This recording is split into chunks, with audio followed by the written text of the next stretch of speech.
69, baby witnessed mother bear. Negotiating peace treaty between rival animal tribes. Everyone was in tears.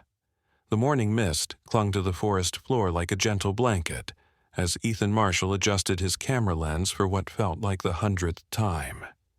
3 weeks had passed since Sarah's funeral, and the silence of his empty apartment had become unbearable. The wilderness offered something different, something that didn't remind him of her laughter echoing through their shared spaces or the way she used to hum while making coffee. Here, among the towering pines and ancient oaks, grief felt smaller somehow, just another part of the natural cycle that surrounded him. Ethan had been a wildlife photographer for nearly 15 years, but this trip wasn't about capturing the perfect shot. He'd driven north without any real destination, following logging roads until they turned to dirt paths, then hiking until even those disappeared. His equipment felt heavier than usual as he set up his hide near a small clearing he'd discovered the day before. The spot seemed ordinary enough, ringed by massive trees whose canopy filtered the morning light into dancing patterns on the moss-covered ground. The forest breathed around him with its usual symphony of sounds. Somewhere above, a woodpecker drummed against dead bark. Squirrels chattered in the branches, their voices carrying easily through the crisp air. A brook babbled nearby, its water running clear and cold over smooth stones. Ethan found himself focusing on these simple sounds, letting them wash over him like a meditation. For the first time in weeks, his mind felt quiet. He'd brought enough supplies for a month, though he hadn't planned that far ahead. The solitude felt necessary, almost medicinal. Every morning, he'd wake in his small tent, brew coffee over a portable stove, and spend the day observing whatever wildlife crossed his path. Nothing spectacular had presented itself yet, just the usual cast of forest characters going about their daily routines. But that was fine. He wasn't here for spectacular. The third day brought an unusual stillness. Ethan noticed it first as he was cleaning his camera lens, a gradual quieting that seemed to spread through the trees like ripples on water. The woodpecker stopped its rhythmic hammering. The squirrels fell silent. Even the brook seemed to muffle its voice. He looked up from his equipment, suddenly alert in a way that had nothing to do with professional instinct and everything to do with something deeper, more primal. Animals began to appear at the edges of his vision, not the quick, furtive movements he was accustomed to, but deliberate, purposeful travel. A red fox trotted past his hiding spot without so much as glancing in his direction, its usual wariness completely absent. Behind it came a family of raccoons, their masked faces serious and focused. Ethan raised his camera instinctively, but something made him hesitate. These weren't random encounters. The animals were all moving in the same direction, toward the deeper part of the forest where the trees grew so thick that sunlight barely penetrated. More creatures emerged from the undergrowth. A great blue heron stepped carefully through the shallow water of the brook, its usually solitary nature forgotten as it joined what was beginning to look like a procession. Rabbits hopped alongside creatures that would normally send them fleeing for cover. A young deer picked its way delicately between the trees, followed by what Ethan could swear was a black bear, though it moved so quietly through the shadows that he couldn't be certain. The silence deepened until Ethan could hear his own heartbeat thundering in his ears. He'd spent enough time in wild places to know when something extraordinary was happening, and every instinct told him to follow. Carefully, quietly, he packed his essential equipment and began moving in the direction the animals had taken. His boots made soft impressions in the thick carpet of fallen leaves, but even these small sounds seemed amplified in the unnatural quiet. The forest grew denser as he traveled deeper into its heart.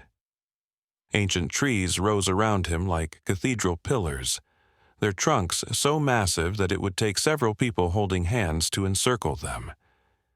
The air itself felt different here, thick with the scent of rich earth and growing things, tinged with something else he couldn't identify. Something that made the hair on his arms stand up and his breath catch in his throat. He'd been walking for perhaps 20 minutes when he heard it. Not a sound exactly, but the absence of sound so complete that it felt like a physical presence. Ahead, through a gap in the trees, he glimpsed an opening. Light filtered down through what must be a break in the canopy, creating a natural amphitheater in the forest floor. Ethan approached carefully, using the massive tree trunks for cover, until he could see into the clearing. What he saw there made him question his own sanity. The circular space was perhaps 50 feet across, carpeted with soft grass that looked as though it had been carefully tended. Around its perimeter, arranged in what could only be described as organized groups, sat dozens of animals. Not hiding, not feeding, not engaged in any of the activities that usually occupied their time. They were simply there, waiting, their attention focused on the center of the clearing with an intensity that made Ethan's skin crawl. He counted wolves, their gray forms alert and dignified. A small herd of deer stood nearby, their usual prey alertness replaced by something that looked almost like reverence. Raccoons sat in neat rows like schoolchildren. A great horned owl perched on a low branch, its yellow eyes fixed on the center of the space. Even more impossibly, a black bear sat calmly among them, its massive form somehow non-threatening, despite its obvious power. But it was the arrangement that truly defied explanation. Natural enemies sat within feet of each other with no sign of tension or aggression. Predator and prey shared the same space as though some fundamental law of nature had been temporarily suspended. The fox he'd seen earlier now sat barely 3 feet from a rabbit, both of them focused on the center of the clearing with the same unwavering attention. Ethan's hands shook as he raised his camera. Through the viewfinder, the scene looked even more surreal, like something from a dream or a fairy tale. He took several shots, the soft click of the shutter sounding impossibly loud in the silence. None of the animals reacted to the sound. It was as though he didn't exist, as though his presence was so insignificant compared to whatever they were waiting for that he might as well have been invisible.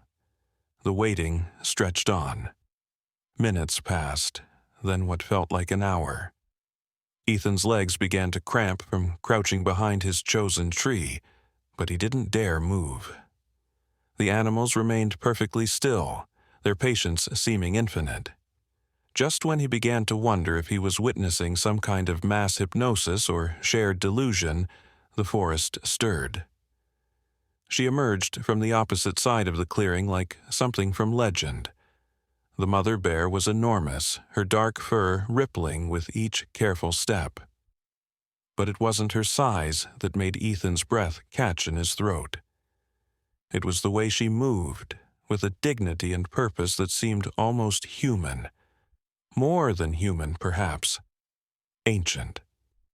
Timeless. Every animal in the clearing turned toward her as she entered the space. Not with fear, though several of them were natural prey for a creature of her size and strength. They turned toward her with something that looked unmistakably like respect. The great bear moved to the center of the clearing and sat back on her haunches, her dark eyes surveying the assembled creatures with what could only be described as benevolent authority. Ethan realized he was holding his breath. Through his camera lens, he watched as the impossible parliament began. The mother bear made a low sound, not quite a growl, not quite a rumble. It seemed to carry meaning, though Ethan couldn't begin to guess what that meaning might be. Several of the animals responded with their own vocalizations. A wolf's low whine, the soft chuffing of deer, the chattering of raccoons. But these weren't random animal sounds. They had structure, rhythm, purpose. They were communicating. The realization hit Ethan like a physical blow. This wasn't just an unusual gathering of woodland creatures. This was a meeting, a conference, a deliberate assembly with its own rules and protocols, and at its center sat the mother bear, presiding over it all with the calm authority of someone who had done this many times before. As the afternoon light began to slant differently through the trees, the gathering continued. Ethan found himself completely absorbed, his photographer's eye capturing image after image while his mind struggled to process what he was witnessing. The animals took turns making their various sounds, always directed toward the mother bear, always met with her patient attention. Sometimes she would respond with her own vocalizations. Sometimes she would simply nod, a gesture so human that it made Ethan's heart race. But it was the undercurrent of tension that gradually became impossible to ignore. As the meeting progressed, Ethan began to notice divisions within the group. The wolves sat together on one side of the clearing, their posture alert and somewhat aggressive. Across from them, a group of deer had gathered, their ears constantly swiveling, their muscles tense as though ready to bolt at any moment. Between these two groups, the other animals seemed to have arranged themselves almost like a buffer zone. The mother bear's attention moved back and forth between the two factions, her dark eyes missing nothing. When one of the wolves would make a particularly sharp sound, she would turn toward the deer with what looked like reassurance. When the deer grew too agitated, shifting and stamping their hooves, she would face the wolves with an expression that somehow conveyed both warning and patience. Ethan began to understand that he was witnessing something unprecedented. This wasn't just animal communication. This was negotiation, mediation. The mother bear wasn't just presiding over a meeting. She was serving as an intermediary between two groups that were clearly in conflict, using her authority and wisdom to prevent that conflict from escalating into violence. The sun was beginning to set when the first real test of the mother bear's authority occurred. One of the younger wolves, his gray coat marked with darker patches, rose from his position among his pack. His hackles were raised, his lips pulled back to show white fangs. He took a step toward the deer, then another, his intent unmistakable. The reaction was immediate. The deer scrambled to their feet, ready to flee. Several of the smaller animals scattered toward the edges of the clearing. The careful order of the gathering threatened to collapse into chaos, but the mother bear moved with surprising speed for such a large creature. She placed herself directly between the aggressive wolf and the deer, her massive form blocking his path. She made no threatening gestures, showed no aggression of her own. She simply stood there, immovable as a mountain, her presence alone enough to stop the young wolf in his tracks. For a long moment, predator and mediator faced each other. Ethan could see the conflict playing out in the wolf's posture, the struggle between instinct and whatever force had brought him to this clearing in the first place. Finally, with what looked like visible effort, the wolf lowered his head and backed away, returning to his place among his pack. The mother bear watched until he had settled, then turned her attention to the deer. Her posture seemed to radiate calm, reassurance, and gradually the deer settled as well. The other animals crept back from the edges of the clearing, taking their previous positions. Order was restored, but Ethan could sense that the underlying tension remained. As darkness began to fall, the gathering showed no signs of ending. If anything, the animals seemed more focused, more intent on whatever business had brought them together. Ethan realized he was witnessing something that might continue through the night, possibly for days. The thought both thrilled and terrified him. He had stumbled upon something that challenged everything he thought he knew about the natural world. Something that suggested depths of intelligence and social organization among wild animals that science had never documented. His camera battery was running low, but he couldn't bring himself to stop taking pictures. Every image seemed crucial, every moment potentially the key to understanding what was happening in this hidden clearing. The mother bear continued her patient mediation, her attention moving between the two factions with the skill of an experienced diplomat. Whatever conflict existed between the wolves and deer, it was complex enough to require careful negotiation, important enough to bring together this impossible assembly. As the first stars appeared overhead, Ethan made a decision that would change his life forever. He couldn't leave. Not now. Not when he was witnessing something that might never happen again, something that could revolutionize human understanding of animal intelligence and social behavior. Sarah would have understood, he thought. She'd always supported his work, even when it took him away from home for weeks at a time. She'd have been as fascinated by this discovery as he was. He settled in for a long vigil, his camera ready, his mind racing with questions that might never be answered. The forest around him had become a different place entirely, no longer just a refuge from his grief, but a window into mysteries he'd never imagined possible. The mother bear continued her patient work, and Ethan continued to watch, both of them guardians of secrets that the world wasn't ready to know.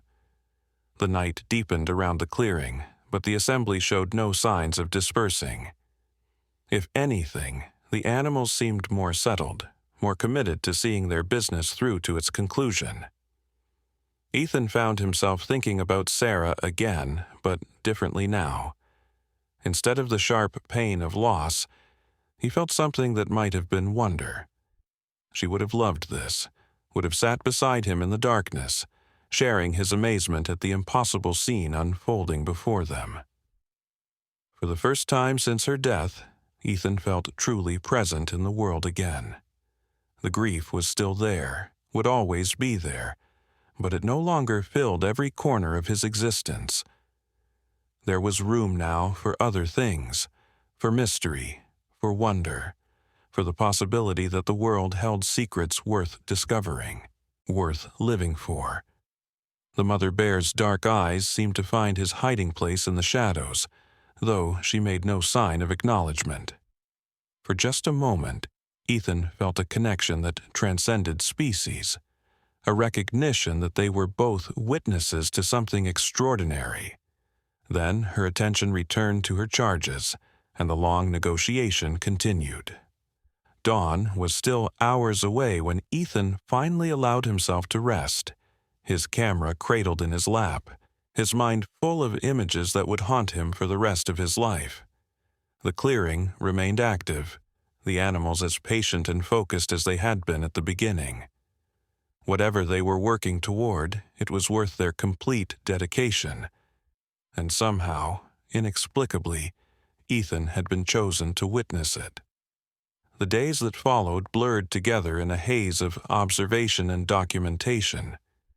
Ethan established a more permanent hide, using fallen logs and natural camouflage to create a space where he could watch the clearing for hours without being detected. His supplies ran lower each day, but he couldn't bring himself to leave, not even for a brief resupply trip to his truck.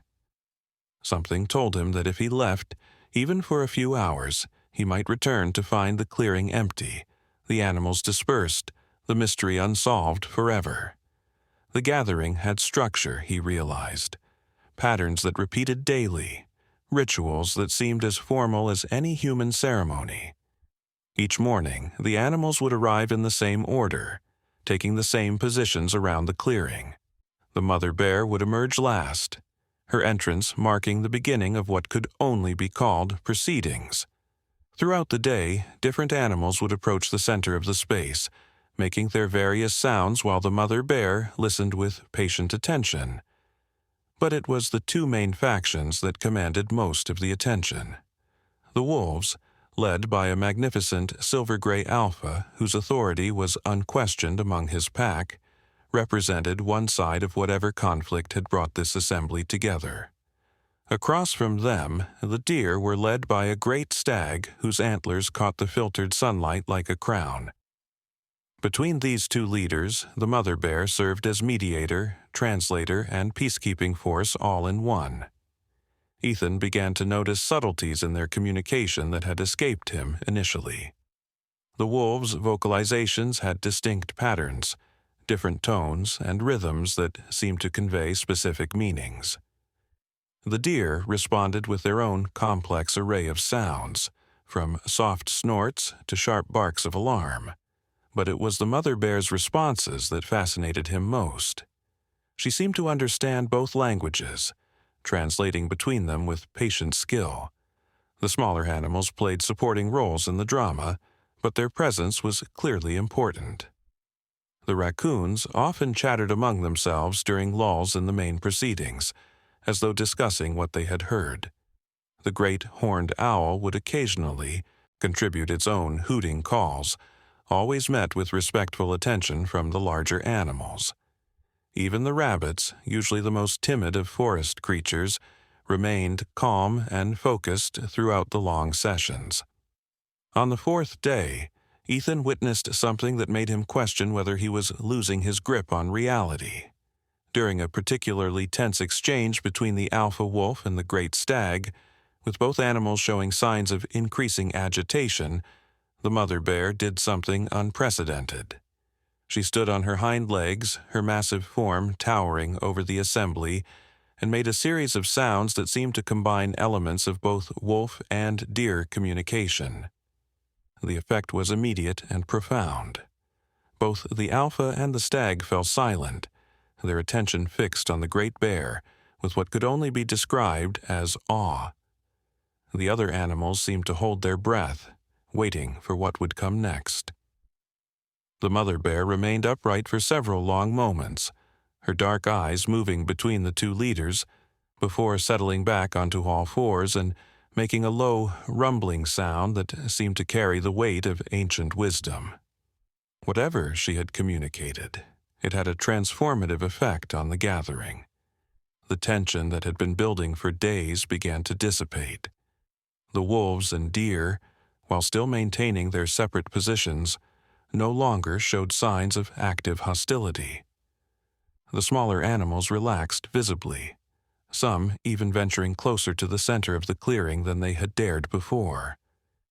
Ethan's hands trembled as he changed camera batteries, desperate not to miss a moment of what was unfolding. He was witnessing something that challenged the very foundations of what humans understood about animal intelligence and social behavior. This wasn't just complex communication. This was diplomacy, negotiation, conflict resolution on a level that suggested cognitive abilities that science had never documented in wild animals. The breakthrough came on the fifth day, just as Ethan was beginning to worry that his food supplies wouldn't last much longer. The morning had started like all the others, with the animals taking their familiar positions and the mother bear presiding over the formal opening of the day's session. But something was different in the air, a sense of anticipation that even Ethan could feel from his hidden vantage point. The alpha wolf was the first to move, rising from his position among his pack and approaching the center of the clearing. But instead of the aggressive posture Ethan had seen before, the great animal moved with careful dignity, his head held high, but his ears forward in a gesture of respect. He stopped directly in front of the mother bear and made a series of low sounds that seemed more like a formal speech than simple animal communication. The mother bear listened with complete attention, occasionally nodding in what appeared to be understanding. When the alpha finished, she turned toward the deer and made her own series of vocalizations, clearly translating or interpreting what she had heard. The great stag's response was immediate and positive, his antlered head bobbing in what looked unmistakably like agreement. What followed was the most remarkable display of interspecies cooperation Ethan had ever witnessed. One by one, representatives from each group of animals approached the center of the clearing. The raccoons sent their largest male, who chattered excitedly while gesturing with his tiny hands. The great horned owl descended from his perch to deliver what sounded like a formal proclamation. Even the rabbits, through some internal selection process Ethan couldn't fathom, chose a representative to approach the mother bear with soft, barely audible sounds that nonetheless seemed to carry great significance. Each presentation was met with the same patient attention from the mother bear, the same careful translation for the benefit of the other animals. As the day wore on, Ethan began to understand that he was witnessing the conclusion of negotiations that had been going on for days. Whatever conflict had brought these natural enemies together, it was being resolved through a process of communication and compromise that rivaled anything in human diplomacy. The formal conclusion came as the sun reached its zenith overhead. The mother bear rose to her full height once again, but this time her posture conveyed triumph rather than warning. She made a long, complex series of sounds that seemed to incorporate elements from every animal language represented in the clearing. As she spoke, Ethan could see the visible relaxation spreading through the assembly like ripples on water. When she finished, something unprecedented happened. The alpha wolf approached the great stag, the two natural enemies meeting in the center of the clearing under the watchful eye of the mother bear. For a moment, they simply regarded each other, predator and prey locked in a gaze that seemed to acknowledge both their differences and their shared commitment to whatever agreement had been reached. Then, in a gesture that made Ethan's eyes fill with tears, the great stag lowered his magnificent head in a bow of respect. The alpha wolf responded by lying down, exposing his vulnerable belly in the ultimate gesture of trust and submission. The other animals began to move, breaking their rigid formations for the first time in days, mingling in ways that should have been impossible. Raccoons approached wolves without fear. Deer grazed peacefully while foxes dozed nearby.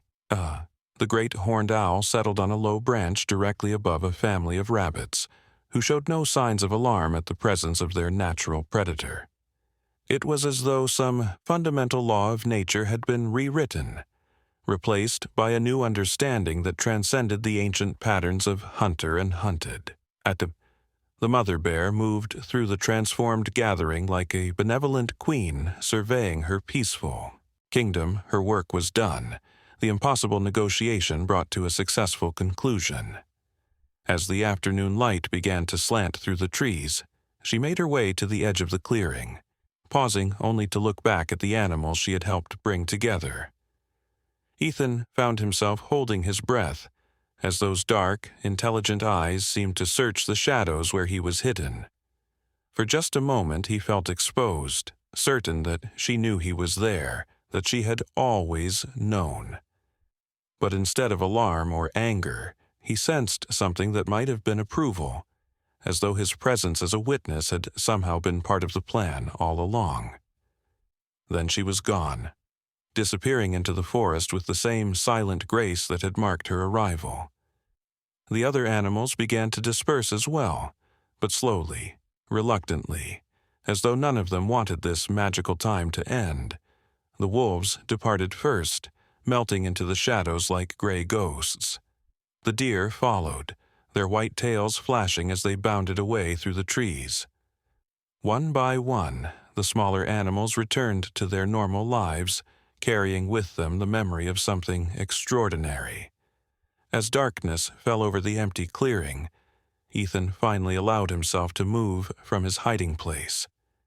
His legs were stiff from hours of motionless observation, his back aching from maintaining the same cramped position. But his heart was full in a way it hadn't been since Sarah's death, filled with wonder and possibility and the knowledge that he had witnessed something that would change him forever. He made his way back to his camp in a daze, his mind struggling to process what he had seen. The photographs on his camera seemed almost anticlimactic after the living reality of the experience, but they were proof that it had really happened, evidence of the impossible made manifest in the deep woods where no human was ever meant to see.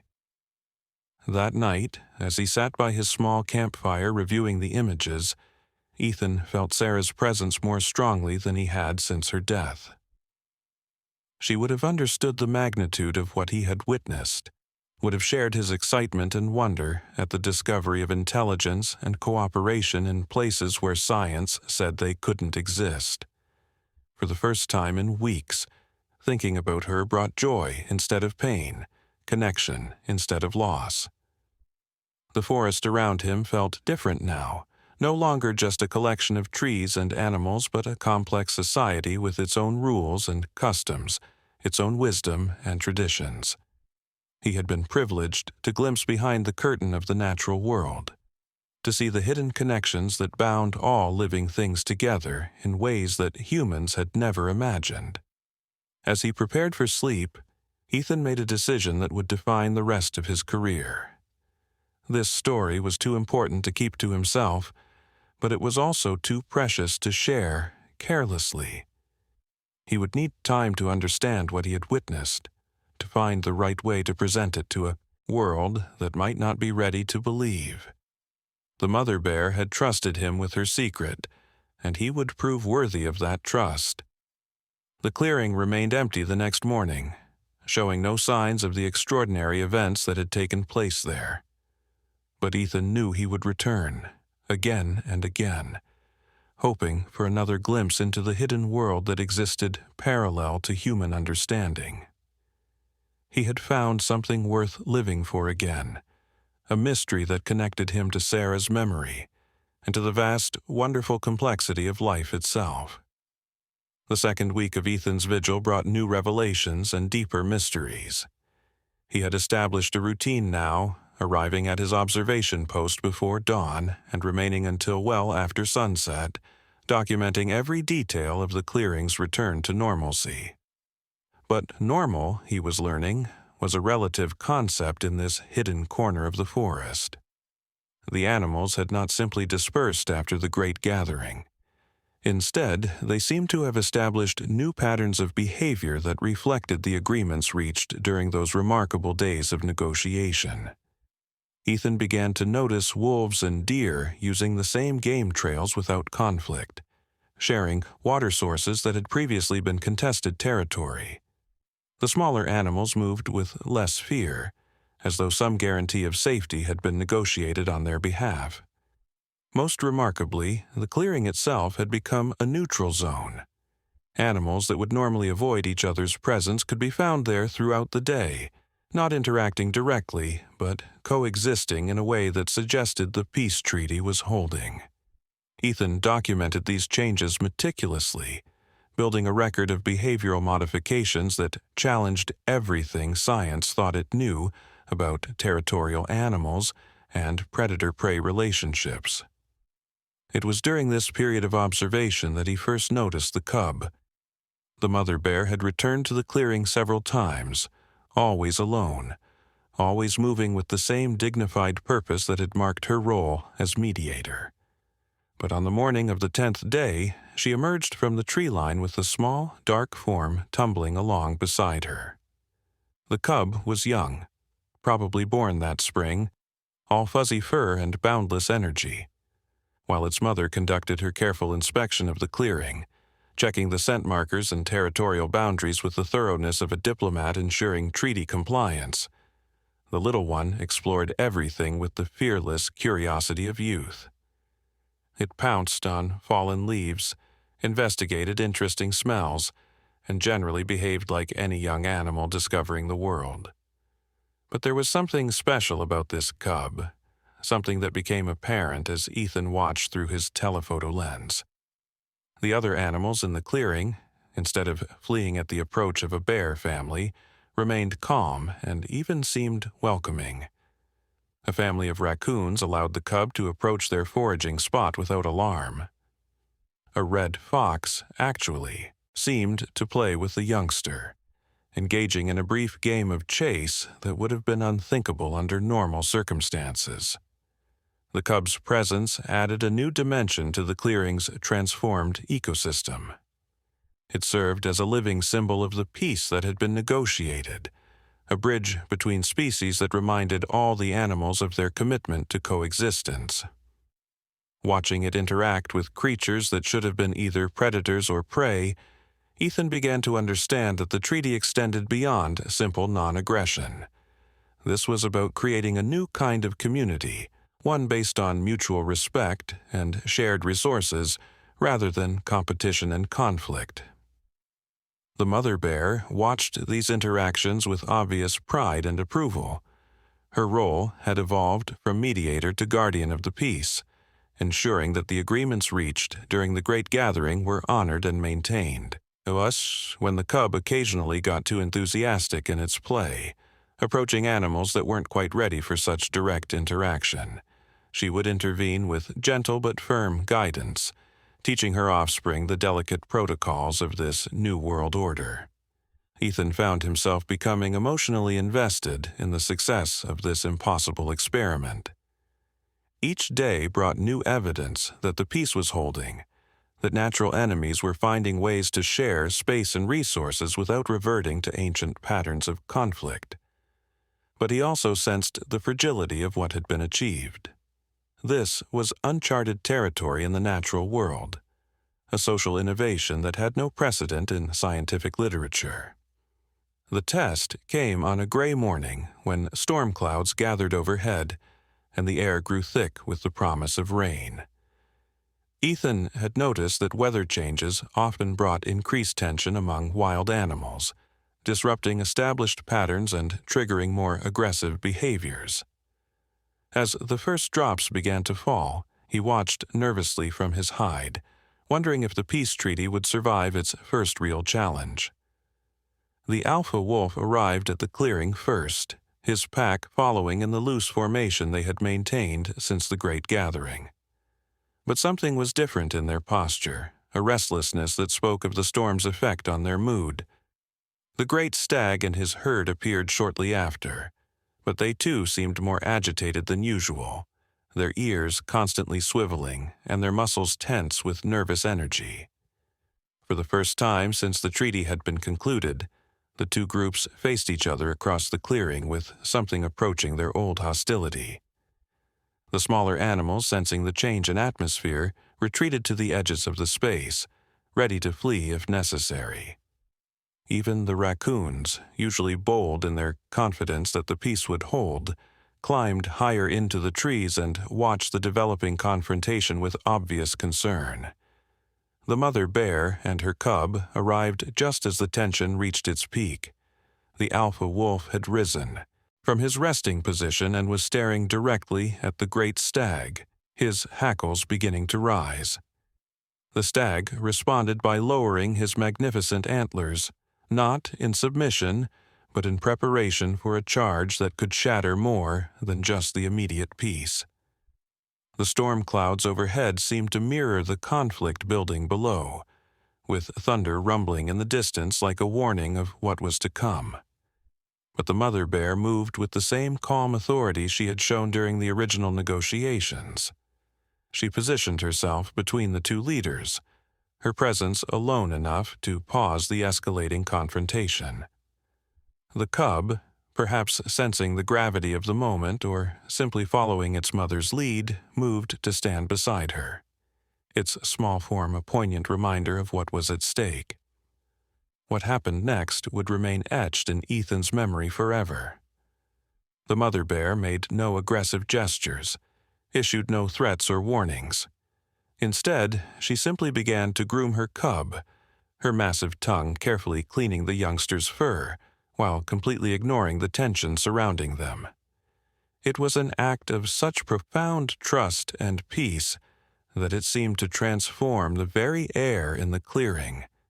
The effect on the other animals was immediate and remarkable. The alpha wolf's hackles slowly lowered as he watched this display of maternal care. The great stag's antlers rose from their threatening position, his entire posture softening as he observed the tender interaction between mother and child. One by one, the other animals began to relax, their attention drawn to the peaceful scene at the center of the clearing. The cub, completely unaware of the crisis it had helped defuse, playfully nipped at its mother's ear, and then tumbled away to investigate a butterfly that had somehow found its way into the clearing, despite the approaching storm. Its innocent joy was infectious, spreading through the assembly like ripples on water. The raccoons began to descend from their trees. The rabbits crept out from their hiding places. Even the great horned owl, who had been conspicuously absent during the tense moments, glided silently into the clearing and settled on his usual perch. As the first heavy drops of rain began to fall, something unprecedented occurred. Instead of seeking separate shelter, the animals began to move closer together, sharing the limited protection offered by the clearing's largest trees. Wolves and deer huddled side by side under broad canopies. Raccoons shared space with foxes in hollow logs. The great stag actually lowered his head to create a shelter for a family of rabbits beneath his broad antlers. The storm that had threatened to destroy the peace instead became the catalyst for an even deeper level of cooperation. Ethan watched in amazement as natural enemies worked together to weather the downpour, sharing resources and space in ways that redefined everything he thought he knew about animal behavior. The mother bear and her cub took shelter under a massive oak, but they were not alone. A small community of forest dwellers had gathered around them, drawn by the security and peace that their presence represented. When the storm finally passed and the animals began to disperse, they did so with a new understanding of what their treaty meant. This was not just about avoiding conflict. It was about building a community where the welfare of all was considered, where the strong protected the weak not out of obligation, but out of genuine care and connection. The cub had been the key to this breakthrough, its innocent presence serving as a reminder of what they were all working to protect. In its fearless approach to former enemies, its joyful exploration of a world without traditional boundaries, it embodied the possibility of a different way of living. The other animals seemed to understand this, treating the youngster not just as the offspring of their respected mediator, but as a symbol of the future they were all working to create. As Ethan reviewed his photographs that evening, he was struck by the images of the storm shelter. Predator and prey, young and old, large and small, all gathered together in mutual protection and support.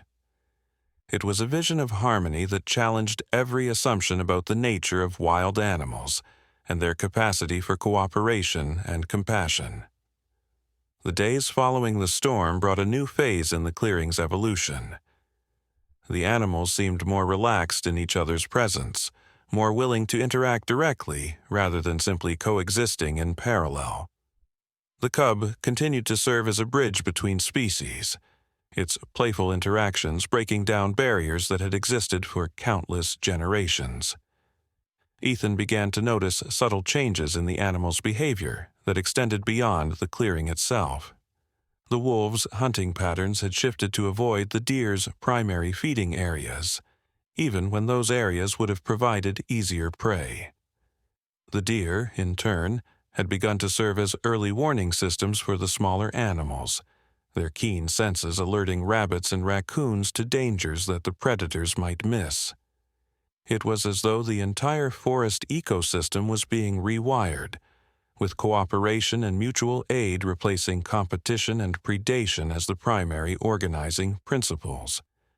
Ethan knew that what he was witnessing was unprecedented in the scientific literature, a real-time evolution of animal social behavior that challenged fundamental assumptions about the nature of wild communities. The mother bear continued to oversee this transformation with the wisdom and patience of a master diplomat. Her presence in the clearing had become less frequent, but more significant, each visit serving as a reminder of the agreements that bound the community together and a reinforcement of the values that made their cooperation possible. But it was the cub that truly captured Ethan's heart and imagination. Day by day, he watched the young bear grow not just in size, but in understanding of its unique role in this transformed world. It was learning to be a bridge between species, a living symbol of the possibility for peace and cooperation in a world that had always been defined by conflict and competition. As his second week of observation drew to a close, Ethan realized that his own life had been transformed as much as the forest community he was documenting. The grief that had driven him into the wilderness was still there, but it no longer defined his existence. He had found something larger than his personal loss, a story that connected him to the fundamental mysteries of life and consciousness and community. The clearing had become more than just a research site. It was a window into possibilities that humanity had never imagined, a glimpse of what the world might look like if cooperation and compassion could triumph over conflict and competition. In documenting this transformation, Ethan was not just recording animal behavior. He was witnessing the birth of a new kind of world, one where the impossible had become not just possible but inevitable. The mother bear's dark eyes seemed to find his hiding place more frequently now, as though she was aware of his presence and approved of his role as chronicler of their remarkable experiment. Sometimes he felt as though she was posing for his camera, presenting herself and her cub in ways that would best capture the essence of what they were building together. As the sun set on another day of miracles, Ethan prepared for what he suspected would be the final phase of his observation. The story was reaching its climax, the community was finding its balance, and the cub was growing into its role as the next generation's guardian of the peace. Whatever came next, he knew he had been privileged to witness something that would change not just his own life, but potentially the world's understanding of what was possible in the natural realm. The forest around him hummed with new possibilities, and Ethan fell asleep that night with Sarah's memory close to his heart and the promise of tomorrow's discoveries filling his dreams with hope and wonder. The final week of Ethan's extended vigil brought revelations that would haunt him for the rest of his life. The forest community had settled into its new patterns, but beneath the surface harmony he began to detect subtle currents of change that suggested the story was far from over. The mother bear's visits to the clearing had taken on a different quality, less about maintaining the peace and more about preparing for something that was yet to come. The cub, now noticeably larger and more confident, had begun to display behaviors that seemed almost ritualistic in nature. Each morning, it would make a circuit of the clearing's perimeter, touching specific trees and rocks with its nose or paw in a pattern that appeared deliberate and meaningful. The other animals watched these rounds with obvious respect, sometimes following at a distance, as though participating in a ceremony whose significance they understood better than any human observer ever could. Ethan found himself checking his calendar obsessively, trying to correlate the timing of the great gathering with astronomical events or seasonal changes that might explain the animal's behavior. It was during one of these research sessions that he noticed something that made his heart race with excitement and anticipation. The dates of the most significant developments in the clearing's transformation corresponded almost exactly with the peak nights of the Perseid meteor shower. The realization hit him like a physical blow. The animals weren't just responding to terrestrial conflicts over territory or resources.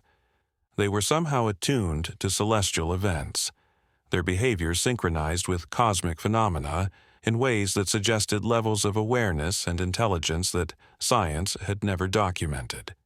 The Great Gathering hadn't been a random occurrence. It had been timed to coincide with one of the year's most spectacular astronomical displays. As the next peak of meteor activity approached, Ethan prepared for what he suspected would be the culmination of everything he had witnessed. The animals' behavior grew more purposeful, more ritualized, as though they were preparing for a ceremony that occurred only at specific times and under specific conditions. The mother bear's visits to the clearing increased in frequency, and she began bringing not just her cub but other bears as well, magnificent creatures that emerged from the deep forest like ambassadors from a hidden kingdom. The night of the meteor shower's peak was clear and cold, with stars visible in brilliant profusion through the forest canopy. Ethan positioned himself in his hide well before sunset, his cameras ready and his heart pounding with anticipation. As darkness fell, the animals began to arrive in the clearing, but this time their assembly was different from anything he had witnessed before. They came not in their separate tribal groups, but as a unified community, predators and prey mingling freely as they took their positions around the clearing's perimeter. The wolves arrived with deer walking calmly beside them. Raccoons rode on the backs of patient foxes. Even the great horned owl descended from his usual perch to walk among the ground-dwelling animals like an equal rather than a superior. At the center of this impossible gathering, the mother bear sat with her cub pressed close against her side. But they were not alone. The other bears that had been arriving throughout the week formed a circle around them, their dark forms creating a living mandala in the heart of the clearing. As the first meteors began to streak across the sky above, the assembled animals lifted their heads as one, their attention focused on the celestial display with an intensity that suggested deep understanding and reverence. What followed was the most extraordinary display of interspecies communication and cooperation that Ethan had ever witnessed. As the meteors increased in frequency and brilliance, the animals began to vocalize in unison, their different voices creating a complex harmony that seemed to echo the rhythm of the falling stars. Wolves howled, deer called, raccoons chattered, and owls hooted, but their sounds blended together into something that transcended individual species identity. The mother bear's voice rose above the chorus, her deep, rumbling calls serving as a kind of conductor's baton that guided and shaped the collective song.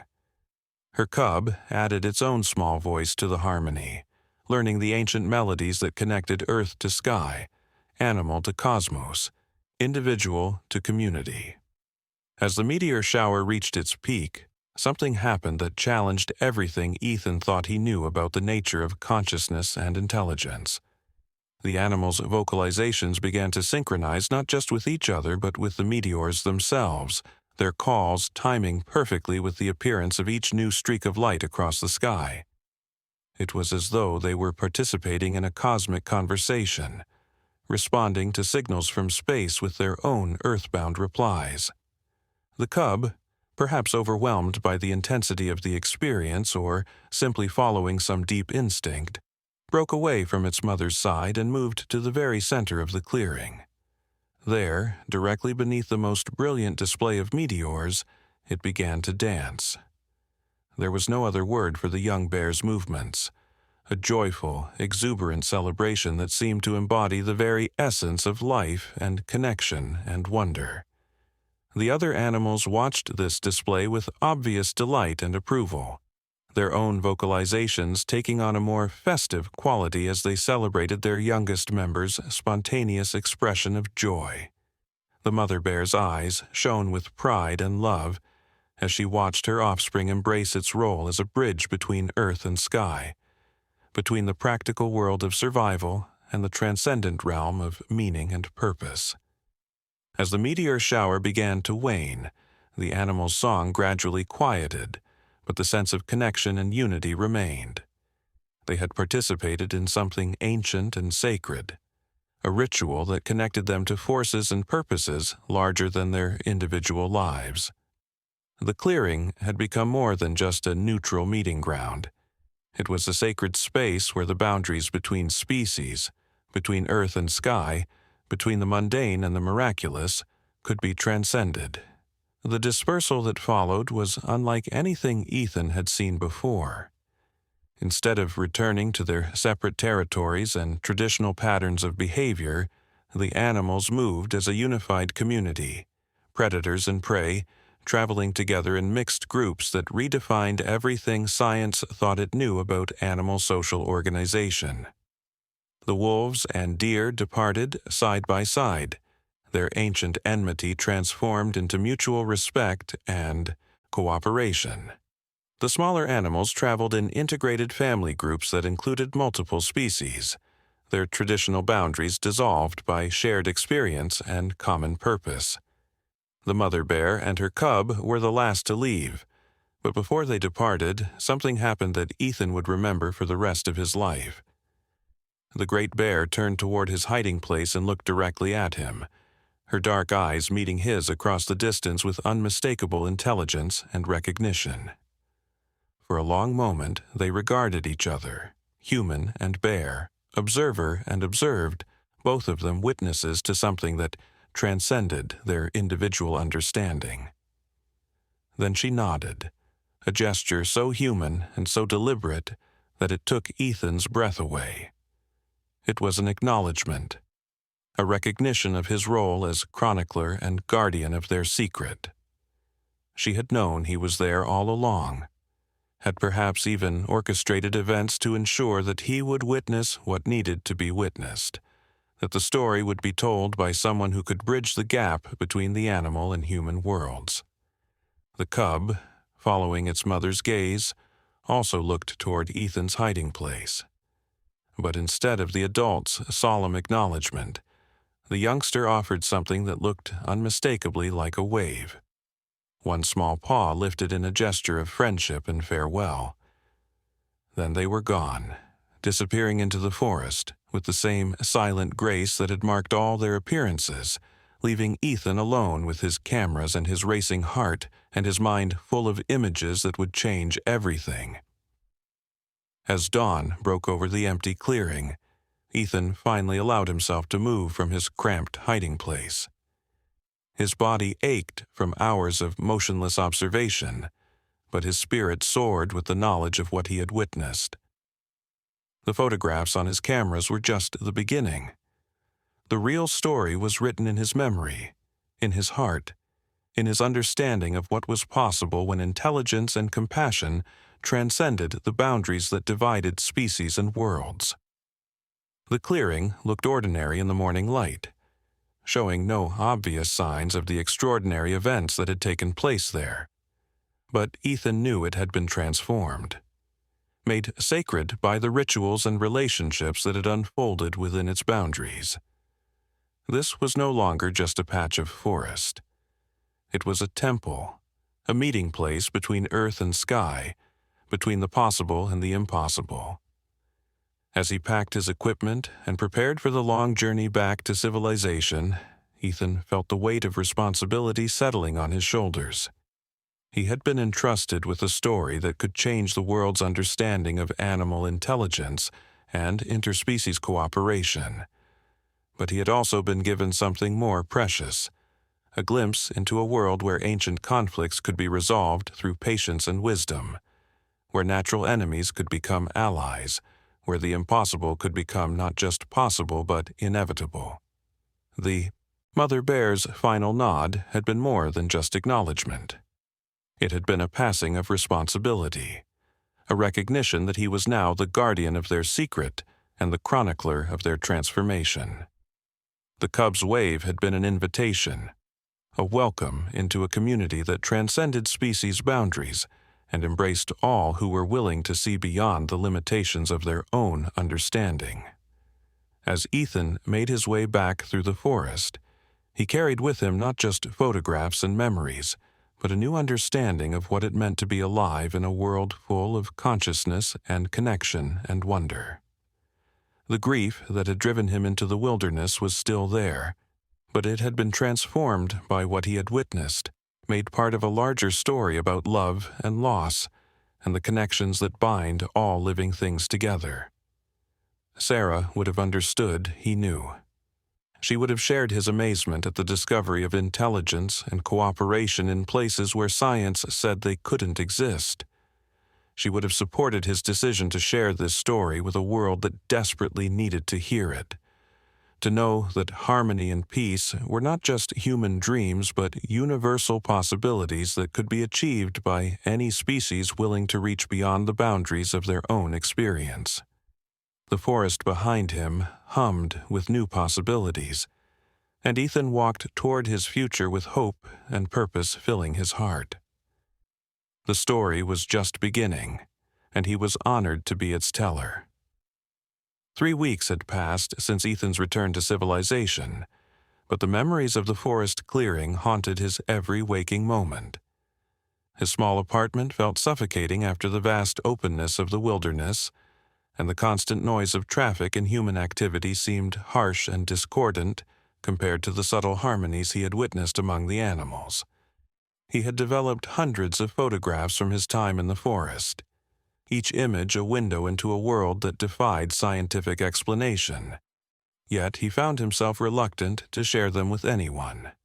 The scientific community would demand explanations he couldn't provide, evidence that went beyond mere photographs, peer review processes that would dissect and analyze until the magic was reduced to mere behavioral anomalies. The media would sensationalize the story, turning the profound spiritual experience he had witnessed into entertainment for the masses. Neither option felt worthy of what he had seen, of the trust the mother bear had placed in him with that final, knowing nod. Sarah's absence felt different now, less like a gaping wound, and more like a gentle ache that reminded him of love rather than loss. He found himself talking to her photograph as he worked late into the night, developing images and organizing his notes, sharing his excitement and uncertainty about how to honor the story he had been privileged to witness.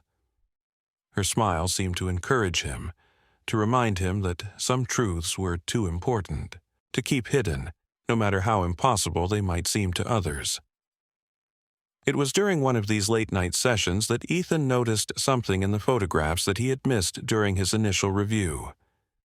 The images from the final night, the meteor shower ceremony, showed subtle details that became apparent only under careful examination with high-powered magnification. The animals' positions in the clearing weren't random. They formed precise geometric patterns that seemed to mirror the constellations overhead, creating a living map of the night sky on the forest floor. More remarkably, the timing of their vocalizations, when analyzed against the meteor shower data he had researched, showed perfect synchronization with the peak moments of celestial activity. The animals hadn't just been watching the meteors. They had been responding to them with a precision that suggested not just awareness, but deep understanding of astronomical phenomena. This wasn't simply unusual animal behavior. This was evidence of intelligence and cosmic awareness that challenged fundamental assumptions about consciousness and its distribution throughout the natural world. The discovery gave Ethan the courage he needed to begin reaching out to carefully selected researchers and institutions. He started with Dr. Elena Vasquez at the University of Colorado, a behavioral ecologist whose work on animal communication had always impressed him with its openness to unconventional possibilities. Her initial response to his preliminary email was cautious but intrigued, and she agreed to review his photographic evidence under strict confidentiality agreements. Their first video call lasted nearly 4 hours with Dr. Vasquez examining image after image with growing amazement and excitement. She had spent her entire career studying animal communication and social behavior, but nothing in her experience had prepared her for what Ethan's photographs revealed. The geometric patterns, the synchronized vocalizations, the unprecedented cooperation between natural enemies all pointed to levels of intelligence and social organization that existing scientific paradigms couldn't explain. But it was the images of the cub that truly captured her imagination. The young bear's role as a bridge between species, its fearless interactions with natural predators, its joyful dance beneath the meteor shower, all suggested that it had been born into a world where the traditional boundaries between species had been transcended. Dr. Vasquez recognized immediately that this wasn't just an isolated incident, but evidence of an evolutionary leap in animal consciousness and social development. The research team that Dr. Vasquez assembled was small but distinguished. each member chosen for their expertise in different aspects of animal behavior and their willingness to consider possibilities that mainstream science might reject. Dr. James Chen, an expert in animal cognition from Stanford, brought deep knowledge of how intelligence manifests in non-human species. Dr. Sarah Okafor from the Smithsonian specialized in interspecies communication, while Dr. Michael Running Bear from the American Museum of Natural History provided crucial insights into indigenous knowledge systems that had long recognized complex intelligence in animal communities. Their analysis of Ethan's evidence took months, with each researcher approaching the material from their own specialized perspective. Dr. Chen's cognitive analysis revealed decision-making patterns among the animals that suggested not just intelligence, but wisdom, the ability to consider long-term consequences and make choices that benefited the entire community rather than just individual survival needs.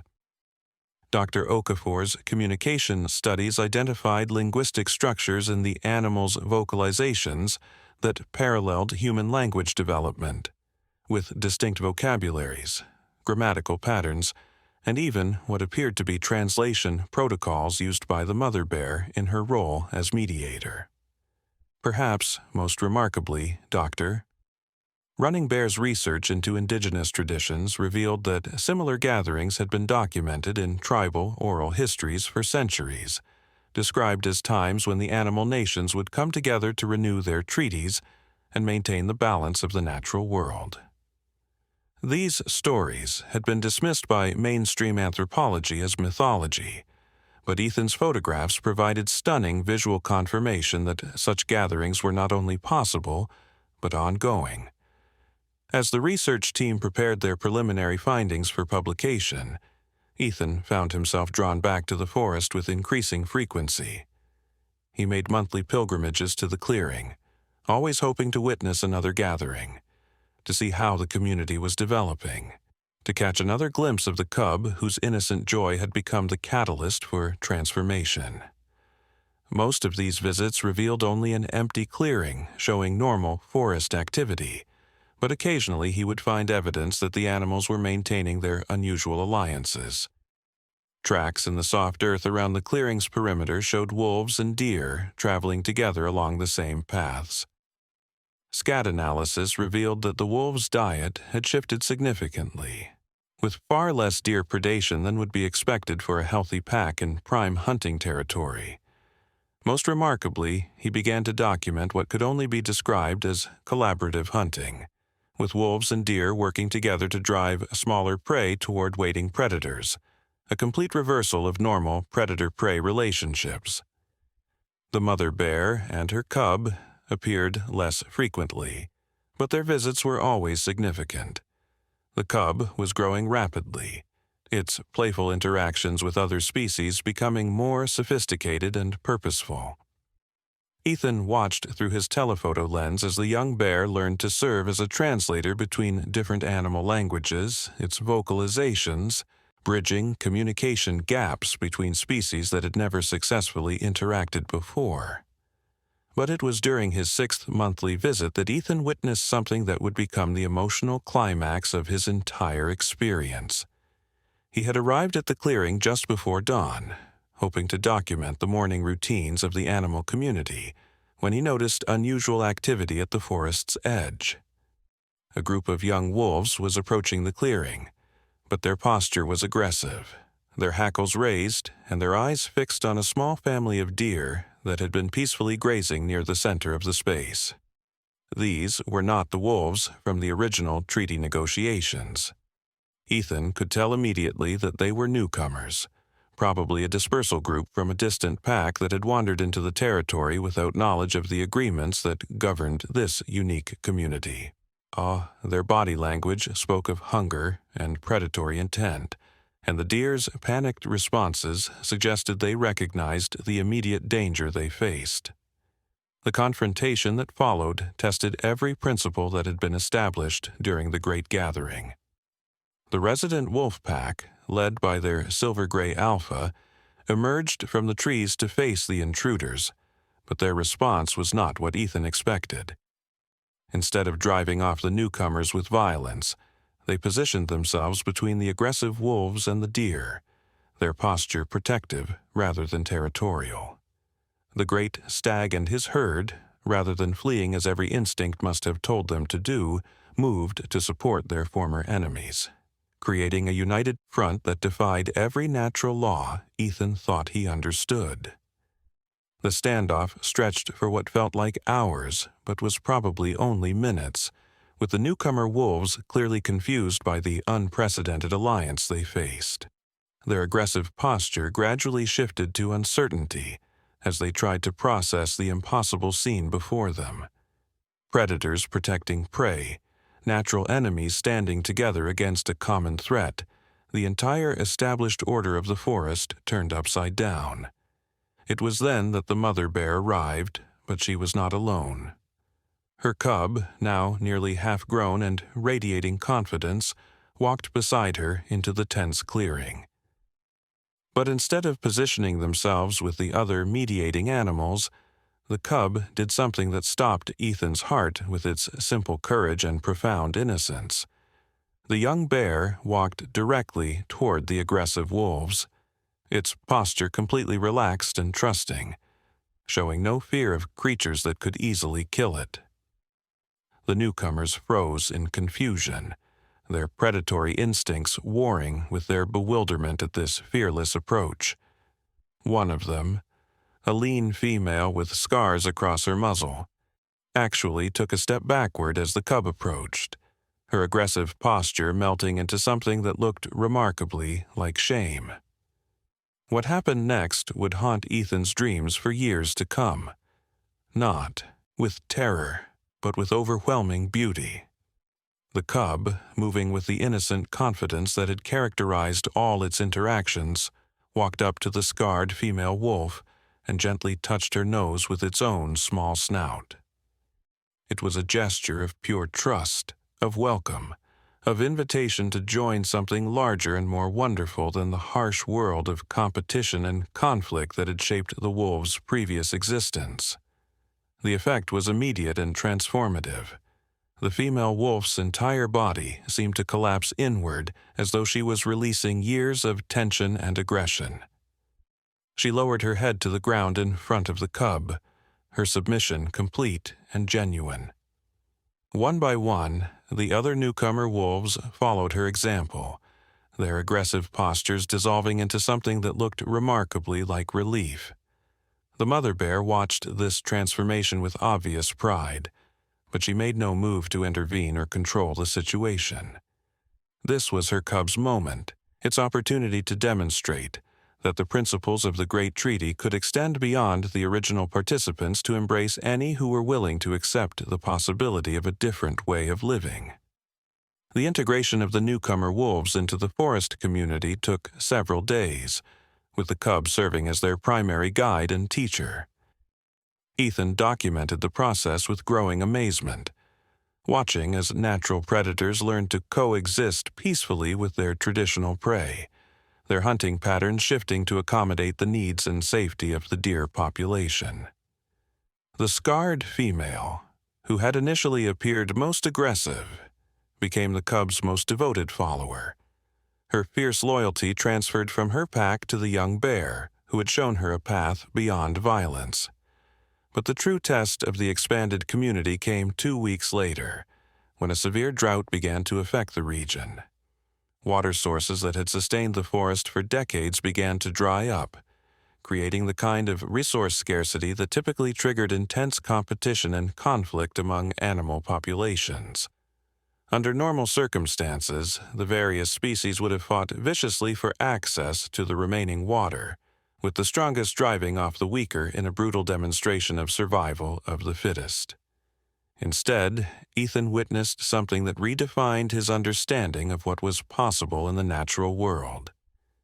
The animals organized themselves into a complex water-sharing system that ensured every member of the community had access to the precious resource. The wolves, with their superior hunting abilities, began bringing fresh kills to the water sources and sharing them with the deer and smaller animals, reducing the need for everyone to travel long distances in search of food and water. The deer, with their keen senses and intimate knowledge of the forest, served as scouts and guides, leading other animals to newly discovered water sources and warning of dangers along the way. The raccoons, with their nimble hands and problem-solving abilities, worked to clear debris from streams and springs, maintaining the flow of water for the benefit of all. Even the great horned owl contributed, using his superior night vision to watch over the water sources and prevent contamination or conflict during the vulnerable nighttime hours. At the center of this unprecedented cooperation was the cub, now clearly recognized as a leader despite its youth. Its presence at any water source seemed to guarantee peace and fair sharing, its innocent authority accepted by predators and prey alike. Ethan watched in amazement as the young bear mediated disputes, organized sharing schedules, and somehow managed to ensure that every animal in the community had what it needed to survive the drought. The mother bear's role had evolved as well, shifting from active mediator to wise counselor who provided guidance and support when needed, but allowed her offspring to take primary responsibility for maintaining the community's harmony. Her pride in the cub's development was obvious, but so was her recognition that the next generation was ready to assume leadership of this revolutionary experiment in interspecies cooperation. As the drought finally broke and the forest began to return to normal water levels, Ethan realized that he had witnessed something far more significant than unusual animal behavior. He had documented the birth of a new kind of society, one based on principles of mutual aid and cooperation that transcended species boundaries and challenged fundamental assumptions about the nature of intelligence, consciousness, and community in the natural world. The scientific paper that emerged from his collaboration with Dr. Vasquez's team would eventually revolutionize the field of animal behavior studies. But for Ethan, the real significance of his experience lay in its personal impact. The grief that had driven him into the wilderness had been transformed into something larger and more purposeful. He had found meaning in bearing witness to the impossible, in serving as a bridge between the human and animal worlds, in carrying the story of the forest community to others who might be inspired by its example. The cub's fearless approach to the aggressive wolves had taught him something profound about the power of innocent trust and unconditional acceptance. In a world often defined by conflict and competition, the young bear had demonstrated that peace was not just possible, but inevitable when approached with genuine openness and courage. Its dance beneath the meteor shower had shown him that joy and celebration were not human inventions, but universal expressions of the life force that connected all living things. As Ethan prepared for what he knew would be his final visit to the clearing, he carried with him not just cameras and research equipment, but a heart full of gratitude for the privilege of witnessing something that had changed not just his understanding of the natural world, but his understanding of what it meant to be alive in a universe full of consciousness and connection and wonder. The forest community had given him a gift beyond measure, the knowledge that harmony and cooperation were not just human dreams, but cosmic possibilities that could be achieved by any species willing to reach beyond the boundaries of their own experience. In documenting their story, he had found his own path forward, his own way of honoring Sarah's memory while contributing something meaningful to the world's understanding of what was possible when love triumphed over fear, when cooperation replaced competition, when the impossible became not just possible but inevitable. The clearing waited for him in the morning light, its secrets no longer hidden, but transformed into wisdom that would ripple outward through human consciousness like the meteors that had first called the animals together under the vast, star-filled sky. The cub's innocent courage had shown the way forward, and Ethan was honored to be its chronicler, its witness, its voice in a world that desperately needed to hear its message of hope and transformation. The final chapter of Ethan's extraordinary journey began on a crisp autumn morning, when the forest was painted in brilliant shades of gold and crimson. He had returned to the clearing one last time, drawn by an inexplicable sense that something significant was about to unfold. The scientific paper documenting his discoveries was nearing completion, and soon the world would learn about the remarkable community that had formed in this hidden corner of the wilderness. But first, he needed to say goodbye to the place that had transformed his understanding of life itself. The clearing looked different in the autumn light, more beautiful somehow, as though the changing seasons had added their own magic to the already enchanted space. Fallen leaves carpeted the ground in a mosaic of colors that seemed almost too perfect to be natural. The air was crisp and clean, carrying the scent of wood smoke from distant human habitations and the rich, earthy smell of decomposing vegetation that would nourish next year's growth. Ethan set up his equipment with practiced efficiency, but his heart wasn't really in the technical aspects of photography anymore. He had captured enough images to document the community's existence and development. Today was about bearing witness one final time, about saying farewell to the animals who had taught him so much about the possibilities for peace and cooperation in a world often defined by conflict and competition. The animals began arriving shortly after sunrise, but their gathering was different from anything Ethan had witnessed before. Instead of the formal assemblies he had documented during the treaty negotiations, this felt more like a celebration, a joyous reunion of old friends who had weathered challenges together and emerged stronger for the experience. Wolves and deer mingled freely, their former enmity completely forgotten. Raccoons played with foxes, while rabbits grazed peacefully nearby, their usual wariness replaced by the confidence that came from living in a truly safe community. But it was the arrival of the mother bear and her cub that truly took Ethan's breath away. The young bear had grown significantly since his last visit, its playful cub proportions giving way to the more dignified bearing of adolescence. But the innocent joy that had characterized its earlier interactions remained unchanged, radiating from its every movement like sunlight through forest leaves. The cub's entrance into the clearing was met with obvious delight from the other animals. Wolves approached with wagging tails and playful boos. Deer nuzzled the young bear with gentle affection. Even the great horned owl descended from his usual perch to walk among the ground-dwelling animals. His presence, a sign of the complete integration that had been achieved among species that had once existed in rigid hierarchies of predator and prey. What followed was the most beautiful display of interspecies harmony that Ethan had ever witnessed. The animals didn't just coexist in the same space. They actively celebrated their community, engaging in play behaviors that crossed species lines in ways that redefined everything science thought it knew about animal social development. Wolves and deer chased each other in elaborate games of tag. Raccoons and foxes engaged in mock wrestling matches that were clearly expressions of affection rather than dominance. Even the normally solitary great horned owl participated, swooping low over the playing animals in what could only be described as aerial dance.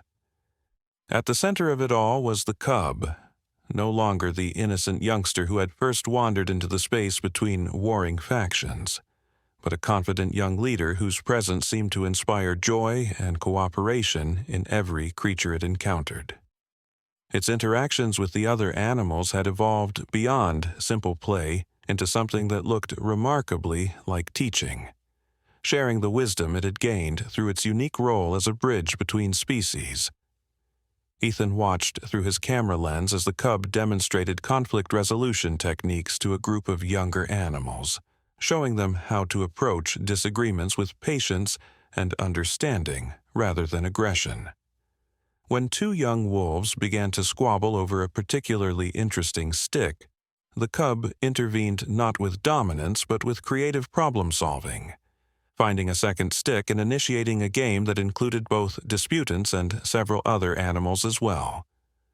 The mother bear observed these interactions with obvious pride, but her role had clearly evolved beyond direct intervention. She had become what could only be described as an elder stateswoman, her presence providing stability and wisdom while allowing the next generation to take primary responsibility for maintaining the community's harmony. Her occasional vocalizations seemed to offer encouragement and guidance rather than commands, supporting her offspring's development as a leader, while ensuring that the principles of cooperation and mutual respect continued to guide the community's evolution. As the day progressed, Ethan began to notice subtle changes in the animals' behavior that suggested they were preparing for something significant. Their play became more structured, more ritualistic, taking on the quality of a ceremony rather than random entertainment.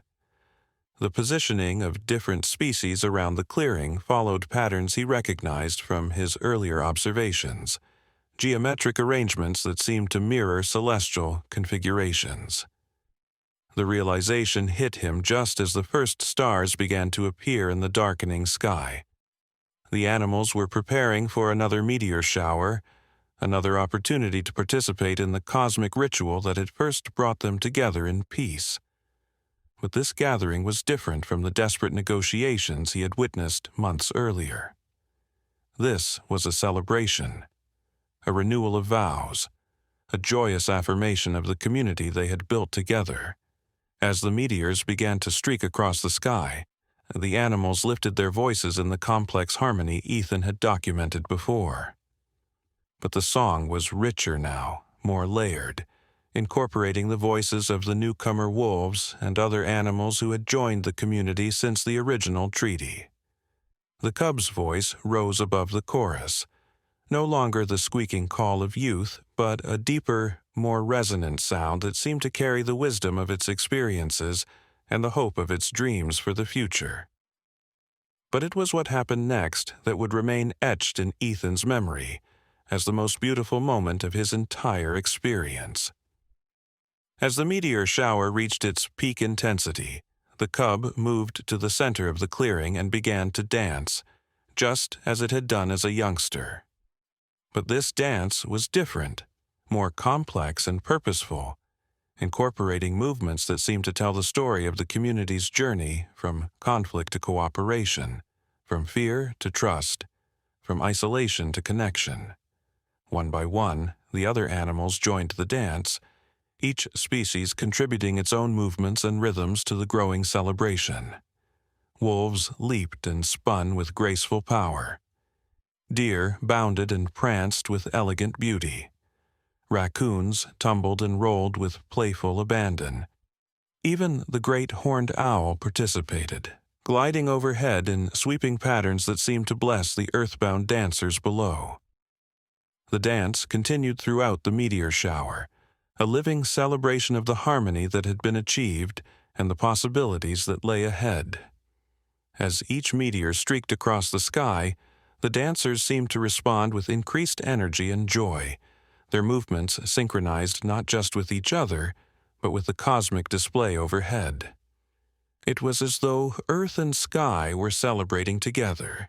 The boundaries between terrestrial and celestial dissolved in a moment of pure connection and wonder. As the meteor shower began to wane, the dance gradually transformed into something even more profound. The animals began to approach each other across species lines, touching noses, nuzzling necks, engaging in gentle grooming behaviors that spoke of deep affection and mutual respect. Former enemies became friends. Former competitors became collaborators. Former strangers became family. The cub moved through this transformed gathering like a young diplomat, greeting each animal with obvious love and receiving their affection in return. The scarred wolf, who had once approached with such aggression, now rested her head against the young bear's shoulder in a gesture of complete trust and devotion. The great stag, whose antlers had once been lowered in threat, now used them to create a protective canopy over the smaller animals, his strength transformed from weapon to shelter. But it was the moment when the cub approached Ethan's hiding place that truly took his breath away. The young bear looked directly at him, its dark eyes bright with intelligence, and something that looked remarkably like gratitude. For a long moment, they regarded each other across the distance, human and bear, observer and observed, both of them changed by their shared experience of witnessing the impossible. Then the cub did something that made Ethan's eyes fill with tears. It placed one paw over its heart and then extended it toward him, a gesture so human and so meaningful that there could be no mistaking its intent. It was saying goodbye, expressing gratitude for his role as witness and chronicler, acknowledging the bond that had formed between them across the boundaries of species and understanding. Ethan found himself responding instinctively, placing his own hand over his heart and extending it toward the cub in return. For just a moment, the distance between them seemed to disappear, replaced by a connection that transcended physical space and species difference. They were both part of something larger now, both guardians of a story that would change the world's understanding of what was possible when love triumphed over fear. As the animals began to disperse, moving off into the forest in their integrated groups, the mother bear approached her offspring with obvious pride and affection. The two bears touched noses in a gesture of love and connection, and then the mother turned toward Ethan's hiding place as well. Her dark eyes found his with the same intelligence and recognition he had seen before, but this time her expression held something new, a sense of completion, of a job well done, of a trust that had been honored and fulfilled. She nodded once, the same deliberate gesture he remembered from their first encounter, but this time it carried a different meaning. It was not just acknowledgement but approval, not just recognition but blessing. She was releasing him from his role as secret keeper, giving him permission to share their story with a world that needed to hear it, trusting him to find the right words to convey the wonder and possibility they had created together. Then they were gone, mother and cub disappearing into the forest with the same silent grace that had marked all their appearances. But they left behind more than just memories. They left behind a transformed world, a clearing that had become sacred ground, a community that had proven that harmony and cooperation were not just human dreams, but universal possibilities available to any species willing to reach beyond the boundaries of their own experience. As Ethan packed his equipment for the final time, he felt the weight of responsibility settling on his shoulders. He had been entrusted with a story that could change everything, a glimpse into possibilities that humanity desperately needed to understand. The scientific paper would document the facts, but the real story was deeper than data and analysis. It was about love triumphing over fear, about cooperation replacing competition, about the courage to trust in the face of ancient enmities. The forest around him hummed with new possibilities as he made his way back to his truck. The community would continue to evolve and grow, he knew, guided by the wisdom of the mother bear and the innocent courage of her offspring. Other animals would be welcomed into their circle. Other conflicts would be resolved through patience and understanding. Other impossibilities would become realities through the simple act of choosing cooperation over competition. As he drove away from the forest for the last time, Ethan carried with him not just photographs and memories, but a transformed understanding of what it meant to be alive in a universe full of consciousness and connection and wonder. The cub's fearless dance beneath the meteor shower had shown him that joy was not a human invention, but a cosmic principle, that celebration was not a luxury but a necessity, that hope was not naive optimism but practical wisdom. The story he would tell would ripple outward through human consciousness like the meteors that had first called the animals together. It would inspire other researchers to look beyond the boundaries of conventional science, other communities to consider new possibilities for cooperation and peace, other individuals to believe that harmony was not just a dream, but an achievable reality. The clearing behind him glowed softly in the morning light, its secrets no longer hidden but transformed into wisdom that would change the world. The mother bear's trust had been honored, the cub's courage had been witnessed, and the impossible had become not just possible but inevitable. In a world often defined by conflict and competition, they had created something beautiful and lasting, proof that love was stronger than fear, that cooperation was more powerful than competition, that the future belonged to those brave enough to trust in the possibility of peace. The cosmic dance continued overhead, meteors still streaking across the sky even in daylight, invisible to human eyes, but felt in the heart by anyone willing to believe in the connections that bound all living things together in an endless web of wonder and possibility. The cub's innocent courage had shown the way forward, and Ethan was honored to carry its message to a world that desperately needed to hear that harmony was not just possible but written in the very stars themselves.